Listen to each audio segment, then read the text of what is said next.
이사야 56장 말씀, 우리 이사야 말씀 계속 보겠습니다. 이사야가 66장인데 이제 한 10장 정도 남았습니다. 이사야 처음 1장 할 때 이거 66장까지 얼마나 또 먼 길을 가야 되나 이렇게 생각했는데 벌써 한 10장 정도 55장까지 마쳤습니다. 그러니까 시작이 있으면 끝이 있습니다. 아무리 길어도 성경이 아무리 두꺼워도 창세기 1장 1절 읽기 시작하면요 좀 기다리면 요한계시록까지 읽습니다. 코로나 팬데믹 언제 끝나나 해도요 반드시 끝나는 날이 있습니다. 시작이 있으면 끝이 있습니다. 자, 이사야 56장 제가 1절을 다시 한번 읽어드리겠습니다. 이렇게 되어 있습니다. 여호와께서 이와 같이 말씀하시기를 너희는 정의를 지키며 의를 행하라. 이는 나의 구원이 가까이 왔고 나의 공의가 나타날 것임이라 하셨도다. 자, 여기서 우리가 한 가지 발견해야 될 문구가 뭔가 하면 나의 구원이 가까이 왔다는 것입니다. 이것은 우리가 쉽게 말해서 종말적으로 볼 수 있지만 역사적인 상황으로 보면은 일단 우리가 성경을 볼 때요, 성경 공부 시간은 아니지만 성경을 볼 때 제일 중요한 것은 이 성경이 그 당시에 무슨 말을 하고 있는가 그걸 항상 놓치면 안 됩니다.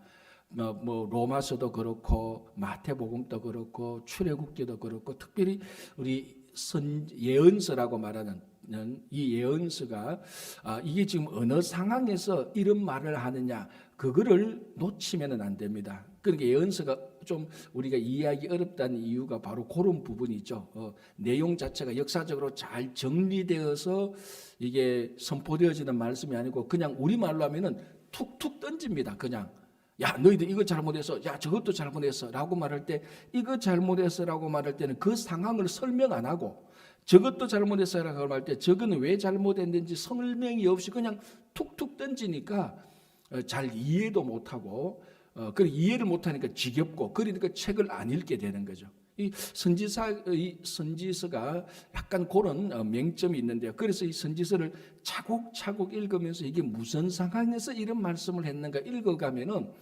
이 엄청난 하나님의 메시지가 풍성한 말씀이 들어가 있는 게 사실은 선지서입니다. 그래서 제가 몇 번 말씀드리지만 특별히 선지서는 이렇게 이제 가이드라인이 좀 있고 읽으면은 훨씬 더 이해하기 쉽고 선지서를 이해하면요.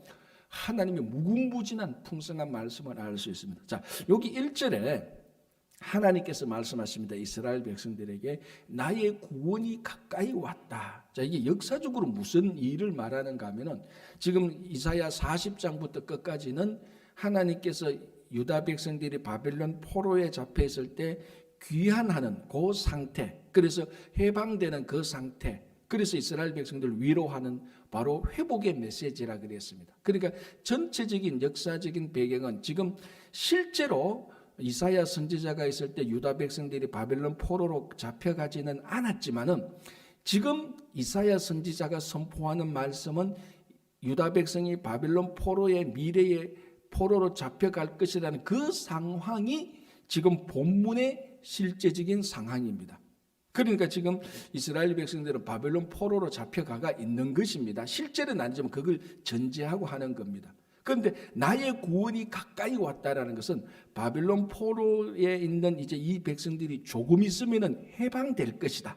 그걸 지금 역사적인 상황으로 말하고 있는 것입니다. 물론 신앙적으로는 하나님의 구원이 가까워왔다는 것은 예수님께서 곧 가까이 오실 때라는 것도 볼 수 있고 재림하실 예수님께서 가까이 오실 때도 됐다라는 그렇게 우리가 신앙적으로 우리가 볼 수도 있지만 먼저 역사적인 것은 바로 그것을 말하고 있습니다. 그러니까 지금 바벨론 포로 상황에 있고 쉽게 말하면 바벨론 포로 상황 말기라는 겁니다. 이제 약간만 더 참으면은 조금만 더 참으면은 우리가 이때에 바벨론에서 해방될 것이다. 그러니까 지금 유다 백성들은 바벨론 포로 상황에 있는 것입니다. 자, 이 상황에서 하나님께서 오늘 유다 백성들에게 두 가지를 크게 선포합니다. 첫 번째가 뭔가 하면 정의를 행하라는 것입니다. 정의를 행하라. 끝까지 정의를 행하라.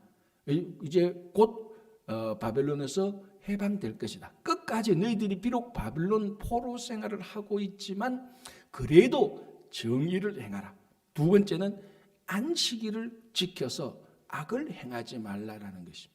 자, 이게 선지자들이 종종 하는 얘기입니다. 선지자들이 가장 많이 하는 메시지가 정의잖아요. 정의를 행하라. 이사야, 예레미야, 특별히 나중에 가면 아모스 선지자는, 아모스 선지자의 별명은 정의의 선지자입니다. 전부 다 정의입니다.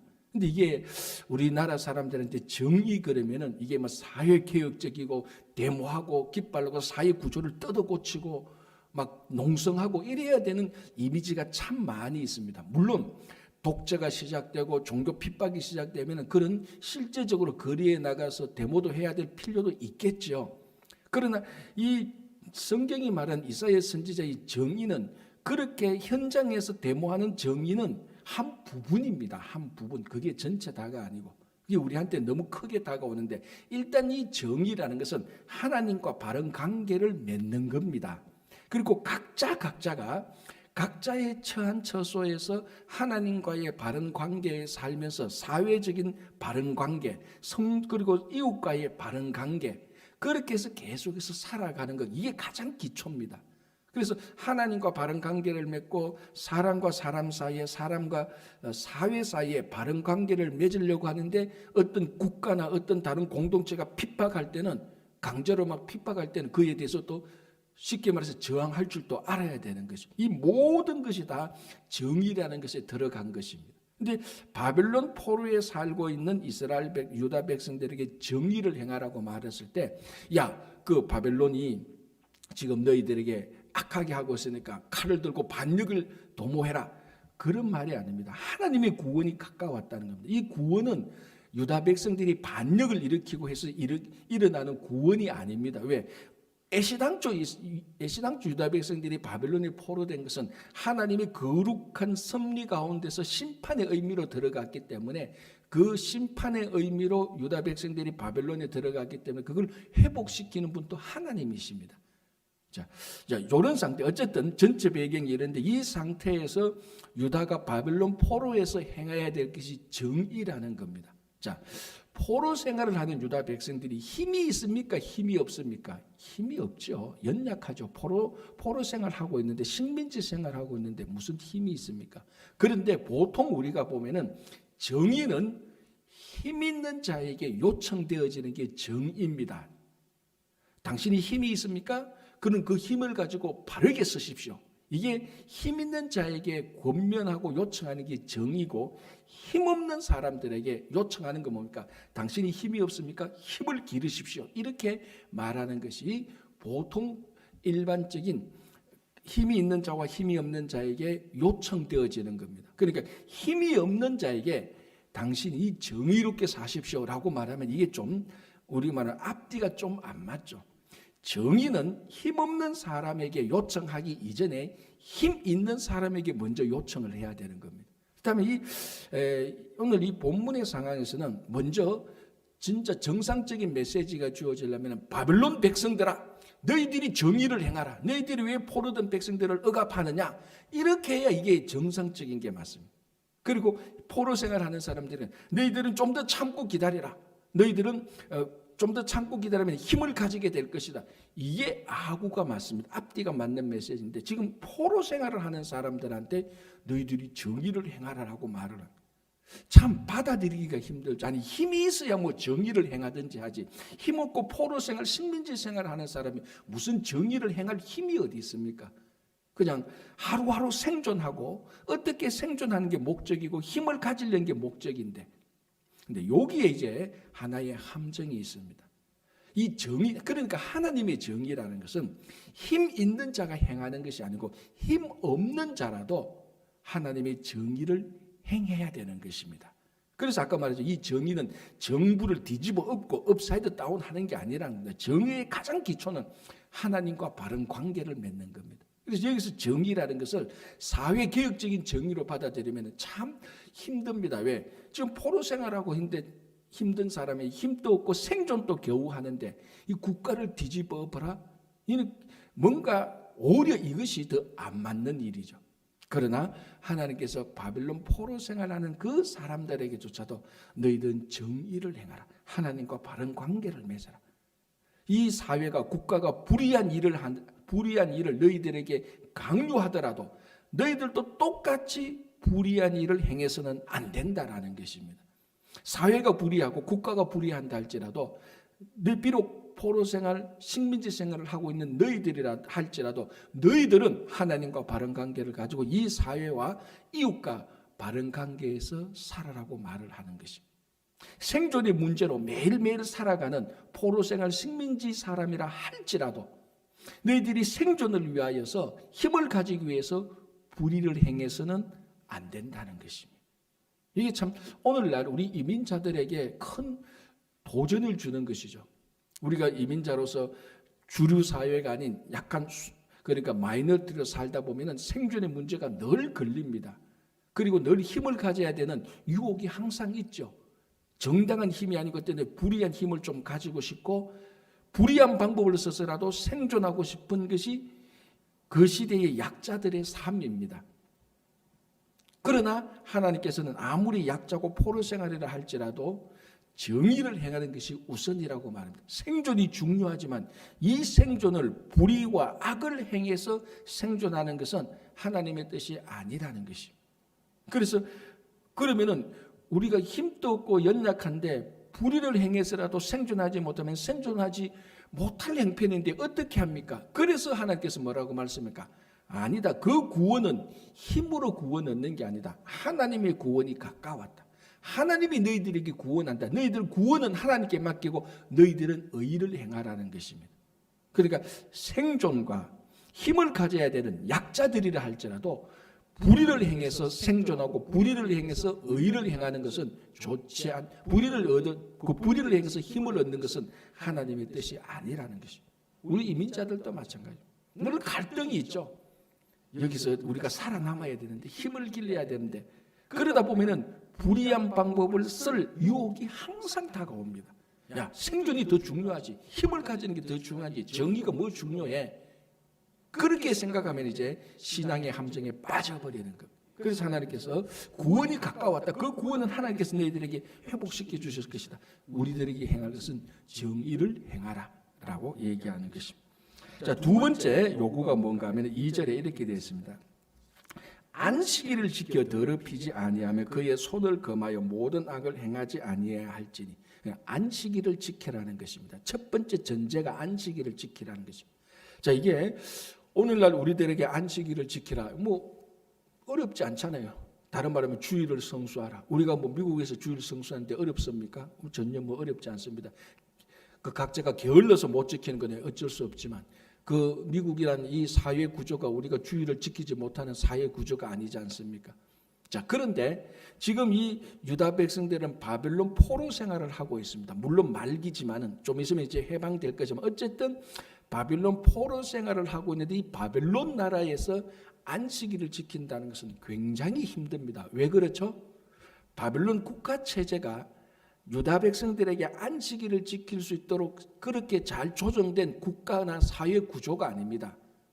그렇지 않습니까? 만약에 이 유다 백성들이 가나안에 살고 있었다. 그거는 가나안에 살고 있었던 이스라엘 공동체 전체가 안식일을 지키는 국가 시스템 사회 그 사회 시스템 모든 것이 안식일을 지키는 그런 시스템 속에서 이스라엘 그 국가에서 살고 있을 때는 안식일을 지키는 게 힘들지 않았습니다. 그런데 바벨론은 유다 백성들 너희들은 이렇게 우리가 이런 사회 정책을 시행하면 너희들이 안식일을 지키는 게 어렵구나. 그럼 우리가 그런 사회 정책을 안 하지. 이런 국가가 아닙니다. 유다 백성들이 안식일을 지키든 안 지키든 그거는 전혀 상관없이 국가가 원하는 정책을 막 시행합니다. 그러다 보면은 안식일을 지키려고 하다 보면 사회적인 불이익도 당하고 손해도 당하고 우리말로 하면은 비즈니스도 못하게 될 수 있고 자녀도 제대로 못 키울 수가 있습니다. 바벨론에서 포로 생활을 하는 유다 백성들에게 안식일을 지키는 그런 사회 구조나 국가 구조가 되어 있지 않습니다. 그런 상황에서 안식일을 지킨다는 것은 굉장히 힘들죠. 우리말로 하면 오늘날 말하면 주일 성수죠. 그렇죠? 그러니까 쉽게 말하자면은 저 소아시아가 아시아 아주 한쪽 구석 그리고 뭐 지금 말하면 중동권, 이슬람권 이런 데서 우리가 주일 성수를 제대로 지킨다는 것은 그 국가 구조하고 사회 구조하고 안 맞아서 힘이 듭니다. 바벨론 생활도 지금 다 그렇게 되어 있는 거죠. 그런데도 하나님께서는 그 바벨론 포로 생활을 하는 유다 백성들에게 안식일을 지켜라라고 말을 합니다. 주일을 지켜라라고 말을 합니다. 오늘날 우리가 이민 생활할 때 사회 구조는 우리들에게 안식일, 주일을 성수하는데 전혀 불편이 없습니다. 미국의 사회 국가 구조가 우리 주일, 그러니까 썬데이, 달력은 썬데이, 어떤 행사를 해서 국가 행사를 해서 반드시 지켜라 그런 나라는 아니죠. 그러나 우리 이민 생활의 각자의 개인적인 삶을 보면은 직장 문제나 여러 가지 문제로 인해서 주일을 지키지 못하는 또는 안 지키고 싶은 유혹이 참 많이 깔려 있습니다. 이민 생활하면서 내가 성공해야지, 우리 자녀들이 성공해야지, 그리고 우리가 잘 먹고 잘 살아야지, 내가 직장생활 그 비즈니스 해야지, 이런 생활로 딱 들어가다 보면 주의를 지키지 못하는 상황하고 많이 놓이게 되는, 그 대척점에 놓이게 되는 거죠. 자, 바벨론 사람들이 바로 그랬습니다. 훨씬 더 어려웠죠. 국가적인 어떤 사회적인 시스템이 안 맞아지니까. 그걸 알고도 하나님께서는 이사야 선지자를 통해서 안식일을 지켜라라고 말합니다. 어렵고 힘들지만, 안식일을 지키기 어렵고 힘들지만 지켜라라고 말합니다. 그게 더 하나님과의 관계에서 올바른 일을 해야 하는 것입니다. 우리 이민생활도 그렇습니다. 이민생활을 어떻게 이렇게 살다 보면, 주의를 지키지 못할 때도 있고, 사실은 지킬 수 있는데 내가 그 주의를 지키는데 삶의 조정이 안 돼서 주일 성수를 못하는 때가 있습니다. 그때 오늘 이 이사야 56장에 하나님께서 바벨론 포로 생활자에게 안식일을 지켜서 더럽히지 말라는 이 말씀, 우리들에게, 이민생활하는 우리들에게 다시 한번 주일 성수에 대한 경각심을 일깨우는 것입니다. 특별히 이제 우리가 이민생활을 하고 또 게다가 코로나 팬데믹이 이제 덮치면서 주일 성수가 참 애매모호하게 되었습니다. 자, 주일 성수의 핵심은 누가 뭐라 그래도 예배를 드리는 것입니다. 주일 성수는 그죠? 물론 주일 성수가 예배를 드리는 것만이 주일 성수는 아니지만은 주일 성수의 핵심은 예배를 드리는 것입니다. 주일날 예배를 드리지 않고 내가 주일을 지켰다, 그건 거짓말이죠. 그러나 주일날 예배만 드렸다고 해서 주일을 지켰다, 그것도 말이 안 돼요. 주일은 온전히 그 하루가 하나님 앞에 드려져야 되는 그런 날입니다. 그 핵심은 예배인데 이 코로나 팬데믹이 덮치면서 예배가 막 흩어지기 시작했습니다. 아직까지도 코로나 팬데믹이기 때문에 우리가 가장 이제 영상 예배를 드리고 현장 예배를 드립니다. 물론 지금은 특별한 상황이니까 영상 예배를 드리는 사람이 그거 예배 아니다, 그렇게 아무도 말 못하지, 그 말을 못합니다. 함께 모이지 못하니까 특별히 영상으로 예배 드리고, 오늘 지금 이 시간에도 여기 현장에서 나와서 새벽 기도를 드리시는 분도 있고, 지금 이 시간에도 제 얼굴을 보면서 영상을 통해서 함께 새벽 기도에 참여하시는 분들이 있습니다. 다 맞습니다.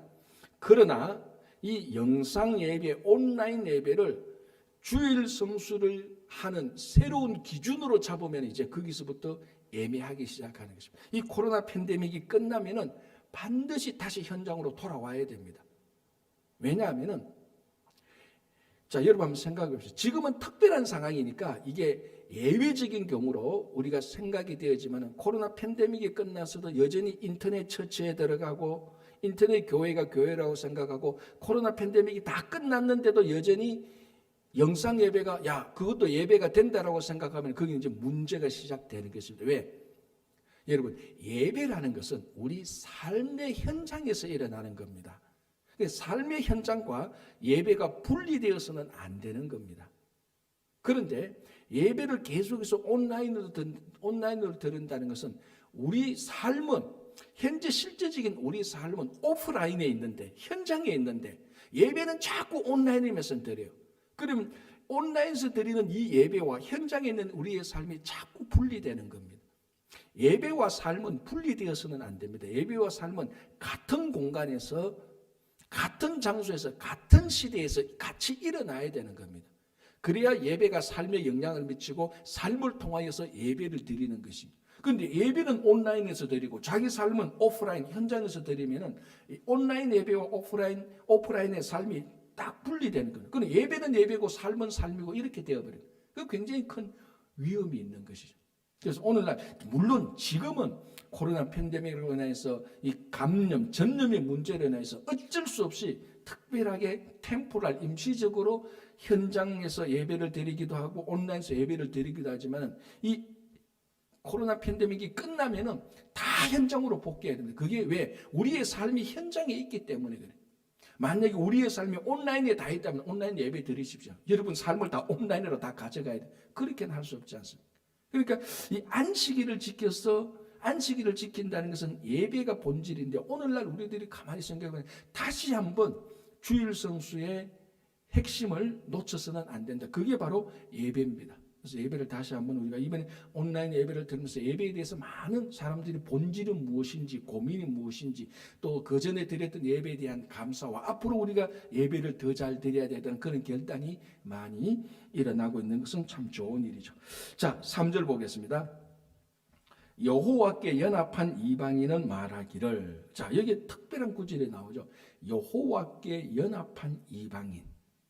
이 말 단어 하나에서부터 벌써 구약시대 때도 이방인이 여호와께 연합하면은 하나님의 자녀, 하나님의 백성이 된다는 것을 너무나 당연하게 전제 조건으로 전제된 사실로 말하고 있습니다. 여호와께 연합된 이방인. 그러니까 극단적인 유대인은 이방인은 여호와께 연합되지 못한다고까지 생각을 하고 있었습니다. 그러나 하나님은 여호와께 연합된 이방인. 그러니까 하나님의 백성, 하나님의 자녀가 되는 것은 인종의 문제가 처음부터 아니었다는 것입니다. 처음부터 인종의 문제를 두고 하나님의 자녀였고 인종의 문제를 두고 하나님의 자녀가 아니었다는 것은 성경 처음부터 구약시대부터 계속해서 얘기하고 있습니다. 여호와께 연합된 이방인이라고 말하죠. 자, 우리가 예를 들자면 뭡니까? 라합 같은 라합 여인, 룻 여인. 가장 대표적인 여호와께 연합된 이방인이죠. 또 우리가 참 나중에 다윗 보면요. 다윗의 군사들 가운데 이 다윗에게 충성된 군사들 가운데 여호와께 연합된 이방인들이 꽤 있었습니다. 예를 들어 이때라는 장군이 있어요. 이때. 들어봤죠? 언제 들어봤습니까? 지금 이때 듣고 있잖아요. 이 말장난 하는 거예요, 지금. 여러분한테 외우기 쉬우라고 이때에 이때라는 사람이 있어요. 이 사람이 가드 사람이에요. 가드 사람은 어느 사람이죠? 블레셋 사람이죠. 블레셋은 도시 국가잖아요. 그 중에 하나가 가드인데 이 가드 사람 이때라는 사람은 다윗의 충성된 종이었어요. 그래서 다윗이 압살롬을 피해서 도망갈 때 다른 군사들 야 오지 마라. 그때 다윗이 이때에게 야 이때다. 너는 너 가드로 가라. 라고 말 때 이때라는 사람이 뭐랍니까? 내가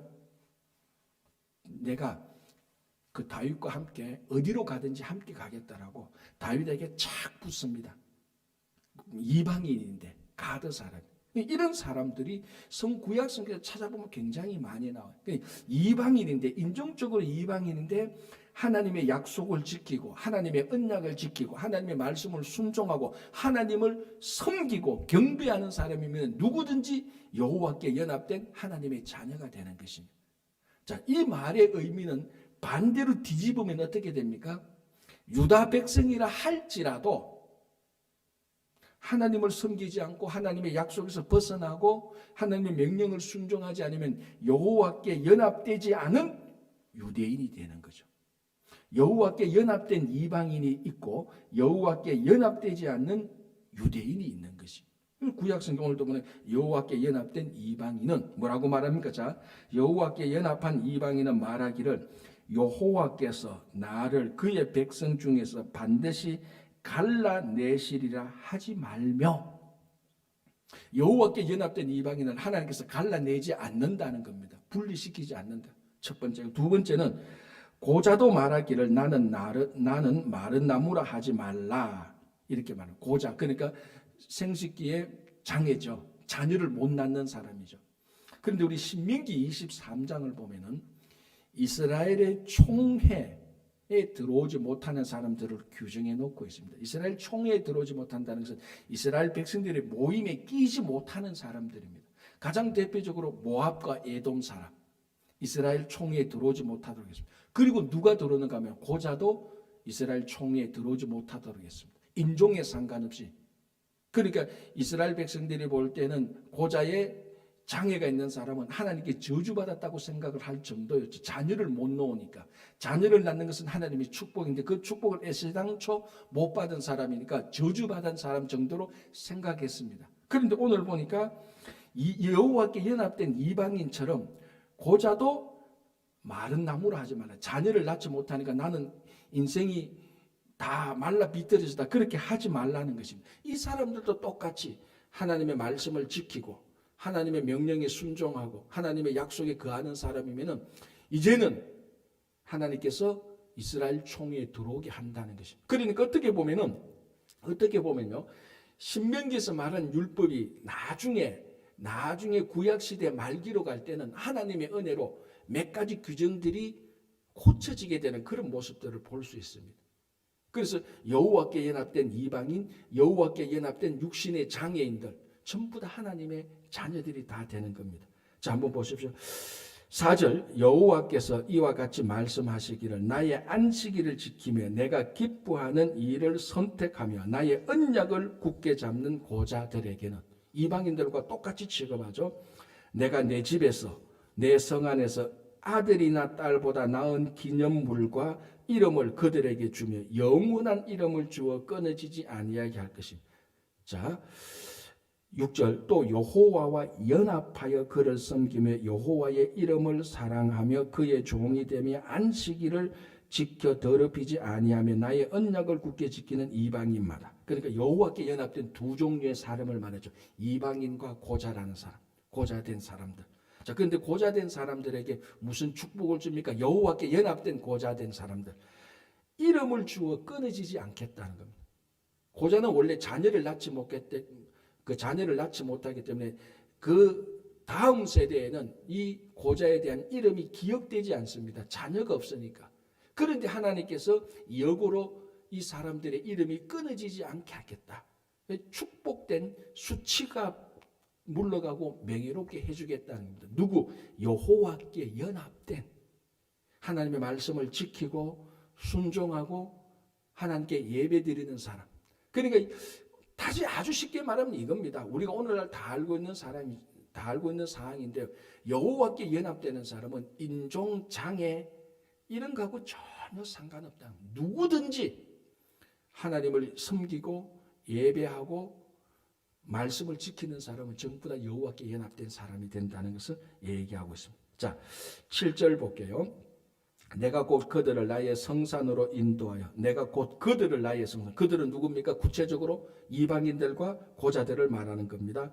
성산으로 인도하여 기도하는 내 집에서 그들을 기쁘게 할 것이다. 기도하는 내 집에서 기쁘게 할 것이며 그들의 번제와 희생을 나의 제단에서 기꺼이 받게 되리니 이는 내 집은 만민이 기도하는 집이라 일컬음이 될 것이라.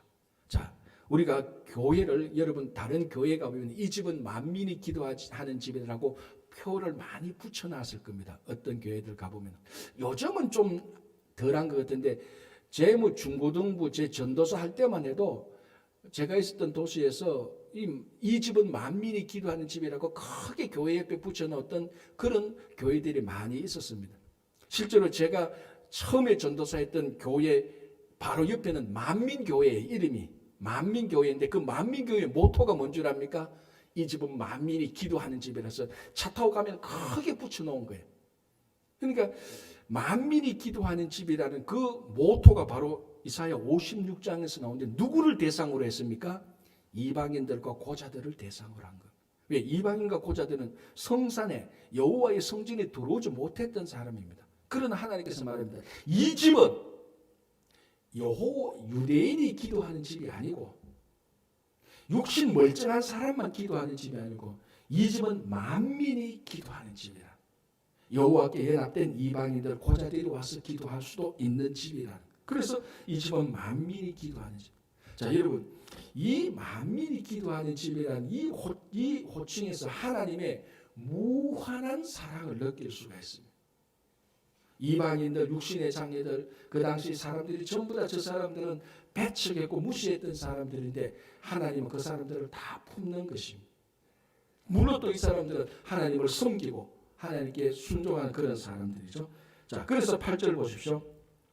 이스라엘의 쫓겨난 자를 모으시는 주 여호와가 말하노니라고. 이스라엘의 쫓겨난 자들. 자, 구체적으로 말하자면 오늘 이 이방인들과 고자들을 말할 수도 있고, 왜 이스라엘 총회에서 쫓겨난 사람들이 이스라엘 총회에 못 들어온 사람들이야. 이 사람들을 쫓겨난 자를 다시 모으시고, 또 역사적인 상황은 뭡니까? 가나안에서 쫓겨나서 바벨론에 포로된 사람들, 이 쫓겨난 자들을 하나님께서 다시 모으시고, 더 신앙적으로 궁극적으로 말하면 뭡니까? 우리는 원래 쫓겨난 자들의 자식이에요. 아담과 하와가 에덴 동산에서 쫓겨난 사람들입니다. 그래서 하나님께서 그 쫓겨난 사람들을 다시 모으시는 분들입니다. 그래서 이게 우리가 누가복음 15장에 돌아온 탕자 비유도 다 여기서 나오는 겁니다. 하나님의 마음에. 하나님의 마음에 쫓겨난 자를 다 받아들이죠. 부모가 그렇잖아요. 그 집 나간 가출하는 그 자녀들 한번 가출했다고 해서 그 다시 돌아온 애들, 야, 너 가출했으니까 나가. 그런 부모들이 있습니까? 아니죠. 10번 가출을 했다가 10번 돌아와도 부모들은 다 받아들이는 겁니다.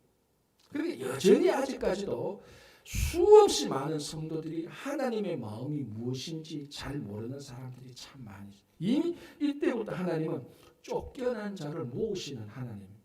그렇기 때문에 우리도 하나님의 집에 지금 들어와서 예배를 드리는 겁니다. 만약에 하나님께서 쫓겨난 자를 모으시지 않았다면 우리는 예배를 드리지도 못하는 것이죠.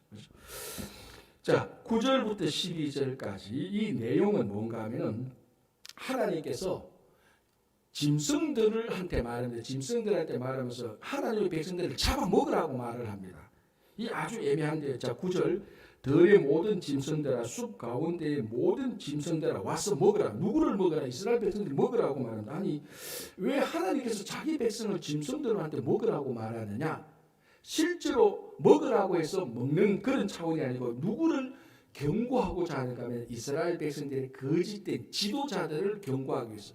이스라엘 백성들의 거짓된 지도자들이 요 모양 요 꼴이니까 백성들을 지키지 못하는 그 경고로 이렇게 말을 하는 겁니다. 자, 그럼 그 당시에 이스라엘 백성들의 지도자들 어떤 모양인가? 10절.